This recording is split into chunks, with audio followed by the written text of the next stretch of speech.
ഒരിക്കൽ ഒരു രാജാവ് വളരെ പ്രസിദ്ധനായ ഒരു സന്യാസിയെ കാണാൻ പുറപ്പെട്ടു.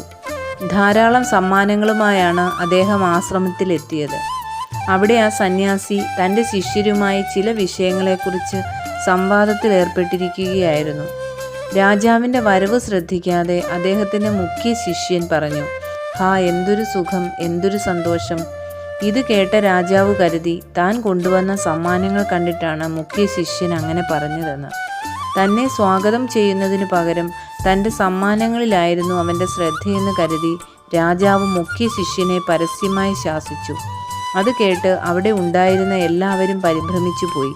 അപ്പോൾ സന്യാസി രാജാവിൻ്റെ അരികിൽ ചെന്ന് പറഞ്ഞു, അല്ലയോ മഹാരാജൻ, എൻ്റെ ശിഷ്യൻ അങ്ങയെ അപമാനിച്ചു എന്ന് കരുതിയാണല്ലോ അങ്ങ് ഇങ്ങനെ പറഞ്ഞത്. എന്നാൽ വസ്തുത അങ്ങനെയല്ല.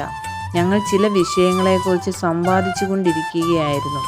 ആ ശിഷ്യൻ ഒരു ചക്രവർത്തിയായിരുന്നു.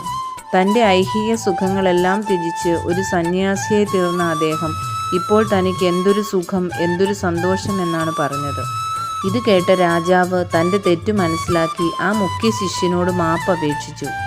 ഈ രാജാവിനെ പോലെ കാര്യങ്ങളുടെ യഥാർത്ഥ സ്ഥിതി ഗ്രഹിക്കാതെയാണ് പലരും സംസാരിക്കുന്നതും തീരുമാനങ്ങൾ കൈക്കൊള്ളുന്നതും. ചിലപ്പോൾ നാം കടന്നു പോകുന്ന വഴിയിൽ ചിലർ എന്തെങ്കിലും അടക്കം പറഞ്ഞു എന്ന് വരാം. അവർ അതുവരെ പറഞ്ഞതിൻ്റെ തുടർച്ചയായിരിക്കാം അത്. പക്ഷേ അവർ നമ്മുടെ കുറ്റം പറഞ്ഞതാണ് എന്ന് കരുതി ക്ഷോഭിക്കുന്നവരും ടെൻഷൻ കൊള്ളുന്നവരുമുണ്ട്.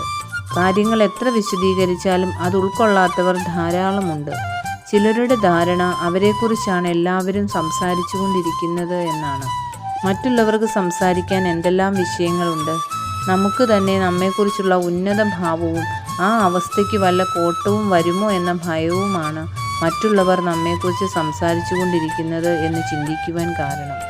പക്ഷെ നാം കരുതുന്നത് പോലെ നമ്മൾ അത്ര വലിയ ഉന്നതരൊന്നുമല്ല എന്ന് സ്വയം മനസ്സിലാക്കുന്നത് നല്ലതാണ്. സ്വയം മഹാന്മാർ എന്ന് കരുതുന്നവർ ആ രാജാവിനെ പോലെ പല തെറ്റിദ്ധാരണകളുമായാണ് മുന്നോട്ട് പോകുന്നത് എന്നറിയുന്നില്ല. അതിനാൽ ജീവിതത്തിൽ ആവശ്യമായ വ്യത്യാസം വരുത്തുവാൻ എല്ലാവർക്കും സാധിക്കേണ്ടതാണ്.